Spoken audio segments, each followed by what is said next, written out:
Hola, ¿qué tal? El día de hoy vamos a hablar sobre la decodificación del arte y del diseño. Y quizá ustedes han oído decir, es muy común, que cada quien tiene una experiencia completamente única y diferente frente a una obra de arte o de diseño. Y aunque esto lo dice mucha gente, desafortunadamente esto no es verdad. El público recibe la obra de arte o diseño de dos maneras. Emocionalmente, a través de su composición geométrica, a través de su composición espacial, a través de su composición figural. Y esto utilizando mecanismos biológicos que han evolucionado con fines enteramente prácticos y que son generales y comunes a la gran mayoría de los seres humanos. Y también el público recibe la obra intelectualmente por su tema conceptual. Y esto ya no es biológico, pero sí es cultural, lo cual quiere decir que, una vez más, esta lectura intelectual pues va a ser más o menos parecida para la gran mayoría de las personas dentro de una misma cultura. Esto quiere decir que el margen de la individualidad de la experiencia es muy pequeño. Es cierto, cada persona tiene una historia de vida particular y un punto de vista particular, y en una pequeña medida, muy pequeña, su experiencia con la obra de arte o diseño es personal y es diferente a los demás. Pero mayormente la experiencia va a ser la misma, sea por su cultura, que comparte con muchos, o todavía más, sea por su emocionalidad, que comparte con prácticamente todos los seres humanos. Y aquí lo primero que hay que decir es que los sentidos humanos, nuestras emociones y nuestros sentidos, evolucionaron en función de la relevancia biológica. Esto quiere decir que nuestros sentidos, emociones, evolucionaron para detectar aquello que sea biológicamente relevante, aquello que sea útil para sobrevivir. Esto es, las oportunidades y peligros. El hecho de que seamos capaces de ver o de escuchar, de oler, de probar, de tocar, es para detectar oportunidades y peligros. Y el hecho de que nuestros sentidos produzcan emociones no es un accidente o casualidad. Esa es su función. Las emociones son una función biológica para interpretar lo que los sentidos reciben específicamente en términos de oportunidades y peligros. Y aquí hay uno de los ejemplos más poderosos. Si algo puede llegar a verse como una cara, que tenga una expresión ya sea hostil, amistosa o lo que sea, va a ser visto como una cara. ¿Sí? Una mancha en la pared, la textura del pan tostado, cualquier cosa, cuando una configuración remotamente puede verse como una cara, los seres humanos vamos a ver una cara, porque evolucionamos precisamente para estar atentos a y detectar caras. Y en las caras nosotros detectamos la intención y la actitud de otros seres humanos. Y esto para nosotros fue biológicamente hablando, evolutivamente hablando, lo más importante para sobrevivir, ya que éramos seres que vivíamos en grandes grupos y que dependíamos mucho de la cooperación para nuestra supervivencia. Aquí tenemos dos ejemplos de cómo funciona la semiótica formal para la gran mayoría de los seres humanos, para la vasta mayoría de los seres humanos. Estas combinaciones visuales tienen sentidos específicos. Del lado izquierdo está el antojo, cosas que se nos antojan, que nos parecen atractivas, y ahí está descrito las características cromáticas que tienen este tipo de cosas. Y del otro lado están las cosas que nos dan asco, que también tienen una serie de características cromáticas específicas. Sin embargo, la respuesta humana está mediada por nuestra inteligencia. Nosotros no nada más respondemos emocionalmente, sino que esa emoción tiene un ligero ajuste porque nosotros tenemos conciencia de lo que estamos viendo.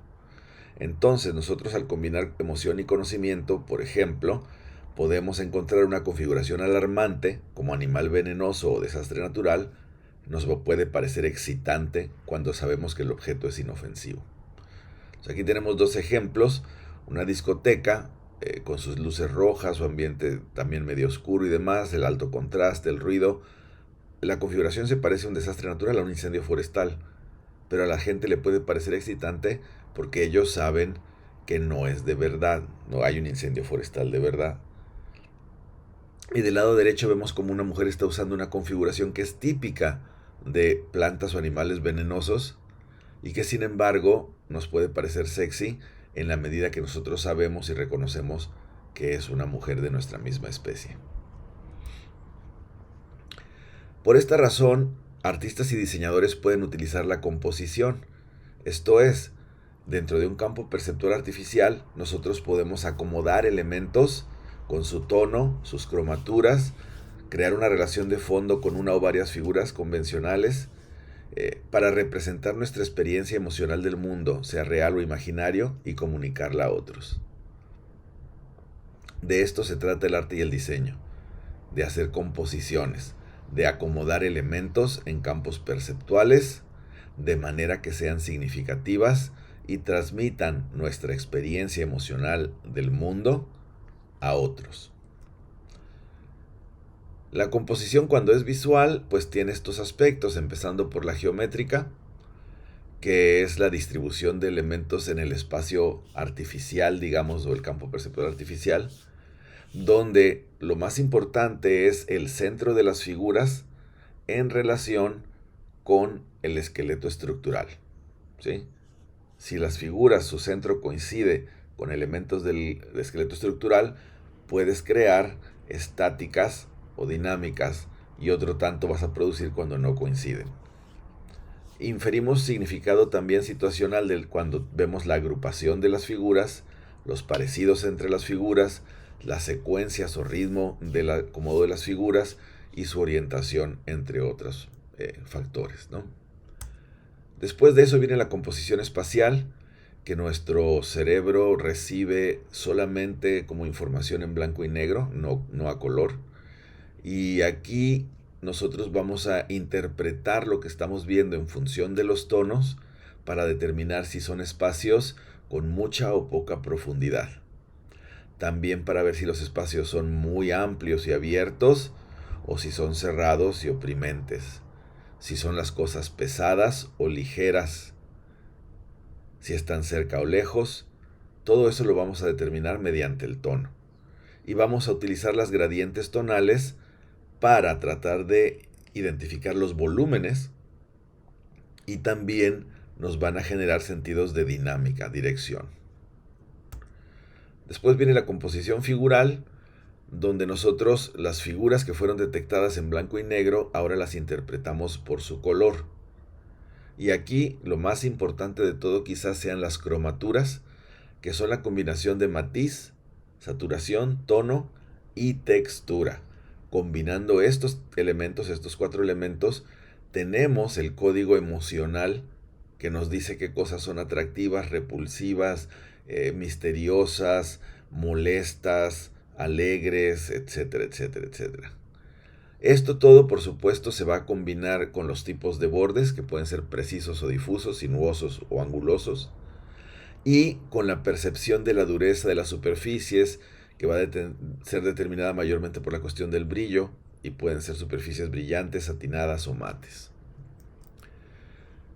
Viene finalmente la composición convencional, que es donde nosotros utilizamos los símbolos. Pueden ser signos, como la Cruz Roja, por ejemplo, o el signo de amor y paz.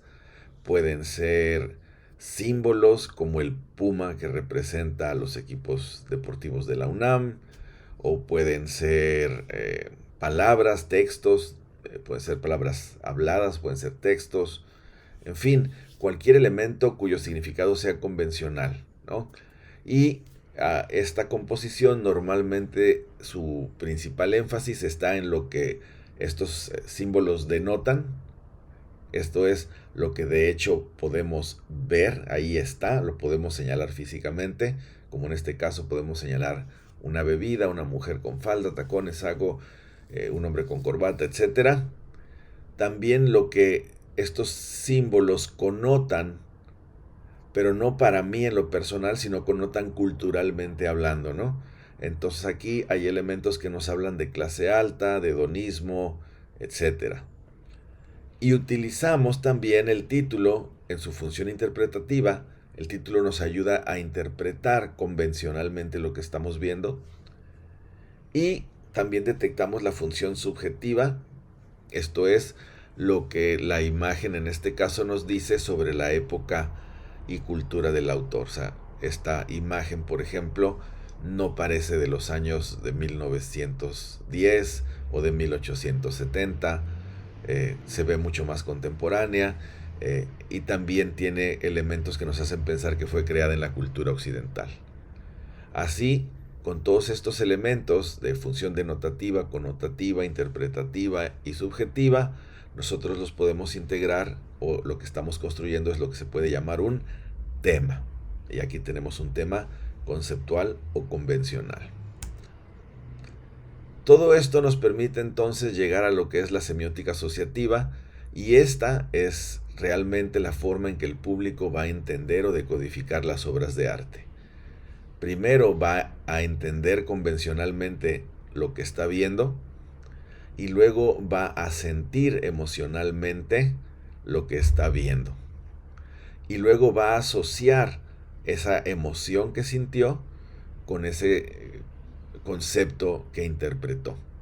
Entonces aquí, por ejemplo, en términos convencionales, el título de esta pieza es Porcelana, y nosotros vemos a una muñeca vestida de sirvienta que por alguna razón parece estar prisionera y que tiene connotaciones de inocencia por el uso del color rosa, etcétera, ¿no?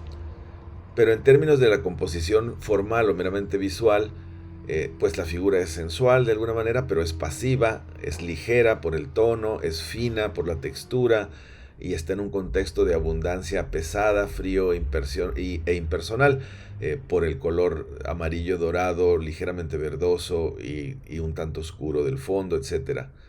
Y esto nos permite tener una lectura asociativa, una interpretación asociativa de la imagen, donde lo que vemos es el insatisfactorio intercambio de la belleza por la riqueza, donde nadie obtiene lo que esperaba. Y bueno, esto fue en breve, de manera muy superficial, una explicación de las técnicas arqueológicas con las que nosotros comprendemos la manera en que el público interpreta y decodifica una obra de arte o diseño. Esperamos que sea de su interés. Ahí está el correo para que se contacten con la ESAB si necesitan saber algo más sobre nuestra investigación. Y les invitamos a suscribirse, darle like, y por supuesto nos vemos en el próximo video.